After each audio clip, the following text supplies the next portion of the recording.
So you putzed it around this town until Walking Dead. Do you think Walking Dead was the beginning? You know, man, it was really two things sort of happened in unison. You know, up until that point, I'd gotten into a lot of trouble growing up, and I just was like, really, I come from a family. Both my brothers are my blood brothers are tremendously successful guys, and I was just the fuck up of the family, and I just couldn't get anything right. I found this thing, and there was finally something I was good at.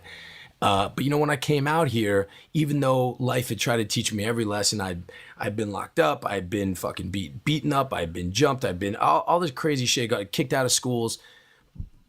When I found this acting thing, I really found purpose. And, but I will say it was a time in my life, me and this motherfucker were running around the city like wild fucking animals. But you were roommates at one time? I mean, we basically, we were with each other every damn day. I didn't know if you were still roommates. We lived right down the street from you. Right down the street. But I mean, times were crazy back then. I mean, we were really, it was crazy. I mean, it didn't matter what hour of the day. Somehow, I mean, I saw this guy beat up some guy, called himself a paratrooper. He beat him over the head with a fucking magazine at 6 a.m. in front of a coffee shop in Venice. I mean, it was like, our best friend got stabbed in the stomach, and we're delivering him to my little brother who's a doctor in the middle of the night. Like, this is all happening while I'm going and doing movies with Roman Polanski and Oliver Stone. I mean, like, crazy shit was going on, and we were just going a million miles an hour. And then on July 3rd, 2009, we used to do this party in Venice where I lived up on my roof. I'm really good friends with that guy, Charlie Tuna, and guys from Fishbone. There's this great band called House of Vibe, and they play Wednesdays at Harvell's. It's sort of like the local who's who of the West Side hip hop scene. And they would play on my roof every July 4th. And it was a crazy party. Everybody eating mushrooms and just having the time of their life. And the night before that party, I just needed to get away for a second. I was walking my dogs. I'm walking down the street, and I see there's like a house party, these assholes in this party, and there's an old couple playing the didgeridoo, right? And they're sitting there, and a man and his wife, and I see this one guy, and I just fucking lock onto this guy, and there's just something about it where I just couldn't take my eyes off him. He was with this group, everybody's all fucked up, but he was like the ringleader, and he goes up to this old woman who's playing the didgeridoo right next to her husband, and he puts the didgeridoo on his dick, so it looks like she's blowing his, there's something about that just fucking pissed me off so much. And I'm just looking at him, and then all of a sudden he locked onto my dog. And it was crazy because I'm like 20 yards away from him, and with this dog right here, he calls Boss over, and Boss runs over to him, right? And he's holding the dog, so I call Boss back, and he held on to Boss.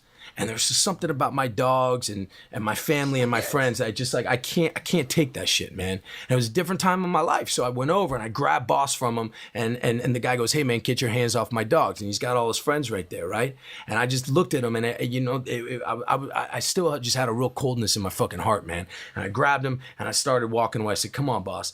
And he said, "I told you not to, grab my dog." And he and his buddy started following me, pushes me in the back, and I turned around, boom, and I just hit him.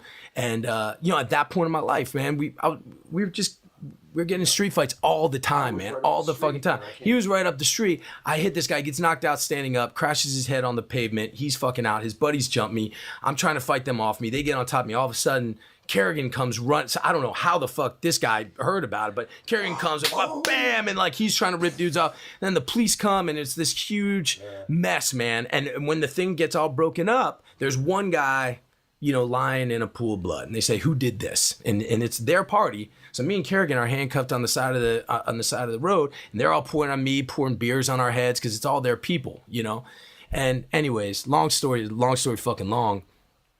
They ended up taking me away because the guy wasn't waking up. They put him in an ambulance. He still hadn't woken up 45 minutes later. And I'd been in trouble my whole life. And I'm down there now, and I had a career, man. I was a series regular on a few TV shows. I'd done, 12, 15 movies. And I'm sitting there on this bench in the Pacific Division. And, all of a sudden, I remember being locked up when I was a kid because I'm in a situation where I'm handcuffed to this bench, and they got the wall right there, so you can't even move to one side or the other. And I had to piss so fucking bad. I couldn't believe I'm at a situation when I piss, I can't go piss. I gotta ask somebody permission. He's not gonna let me. And these cops are on me. "Hey, if he doesn't wake up, that's it, motherfucker." You know how they are, just in my ear. "If you don't wake up, you're done." And I knew, man, right there on that bench, I said to myself, "Look, man, this is gonna go one of two ways. But if he doesn't wake up, I'm going down, and I'm going through that room that way." and I'm done, man. I'm done with family. I'm done with friends, and I'm gonna be the devil. I know what it means to be locked up in California, and you ain't getting out of that clean. And I'm ready to be that guy. I'm ready, and it was a scary feeling because I wasn't scared. It was peaceful. I'm ready to be that guy.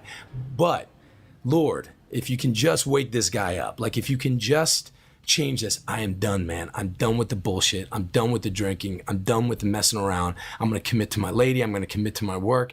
I'm going to be about making a family, and I'm going to trim all the fat off my life. And I know I should have learned this lesson, but I need to learn it, but I've learned it now. If you just give me this shot. And look, sure enough, this guy ended up waking up. He ended up suing me for a whole shit ton of money, you know, because I had just done Night at the Museum too, which they fucking put my face on the poster. So my poster's all over California. He saw it. He goes, that's the guy that knocked me out. So now he's suing me for $2 million, saying he's got vertigo and PTSD and all this bullshit. And point being, man, right after that is when I was faced with this situation where I had an audition for Walking Dead. And July 3rd, 2010, 1 year later, I was on set for Walking Dead, and I got married right after the first year of Walking Dead. And that's really when my life changed in every single way. And I started working different, started behaving different. And I can tell you, man, I've really, you know, something Sean says all the time, man. I think the biggest gift you can hope for in this world, I don't mean to be, you know, preachy, man, but I think it's peace, man. If you can find some peace of mind. I got nothing left to prove to anybody anymore, man. I have real peace. I'm in love with my wife. I'm in love with my kids. I'm in love with my career, and I get the best friends in the world. And there's no part of me anymore that needs to go out and be the guy. There's no part where if I see some sort of brand of injustice, I need to insert myself and say, hey man, don't you fuck with that motherfucker. Now don't get me wrong, you're not gonna mess with my wife, you're not gonna mess with my kids or my friends, but I'm not going around with this, you know, I think we're confused, man. I think we're confused that we feel like as men, we need to go prove ourselves all the time and we need to assert ourselves. And to me, honestly, there's actually nothing less manly, I think, than being the loudest voice in the room. And what I came to figure out, you know, literally a year later on July 3rd, 2010, I remember I ended up writing a letter. I never sent it to the guy. I wrote a letter to that guy that I knocked out. And I remember thinking and realizing that was me and not to get too trippy, but that was me that I knocked out. That was the old version of me, man. I saw shit in him. I saw behavior in him. I saw a brashness and a loudness and a disrespect in him that I'd seen in the younger version of myself. And I was done with that guy, man. I was done with that guy. And, you know, that event ended up really changing my life right there along with Walking Dead. And I think I don't have one without the other. It's so weird how a negative turned into a positive. If you can make it, man. I still remember being in a jail cell with a fucking Armani suit on, with handcuffs on, and they just gave me 6 years, and I'm like, that's it. That's it. This is it. And I went to sleep. You know, after I got sentenced, I just laid my head down and fell asleep for 3 or 4 hours. I was done. And it took me more years to get peace. But you're absolutely right. There's nothing better than a peaceful man. Ever since I shot that Netflix thing in June, everything changed for me, especially comedy-wise. I'm a better comic because I'm at peace now. I really don't give a fuck that I bombed or whatever the fuck they think. It's what I do today, you know? That's it. And I go home at night. It's so weird how, was there a transition period when peace came into your life that you figured something was missing? Have you ever had that? Look, man, I think anytime you give up anything, the first thing that happens is there's a big ass hole, you know. And when I sort of gave up, kind of being crazy and going out and doing all these things, and you know, I didn't know what the fuck to do with myself. I didn't know who I was. I didn't know if I could act. I didn't know unless I was the guy sort of bleeding out and being the craziest. I mean, you can ask Kerrigan. I mean, I was the guy, man. I was the guy who was doing the craziest shit. And anything that people were down for, I was, hey man, let's go. And when I gave that up, you know, the case of my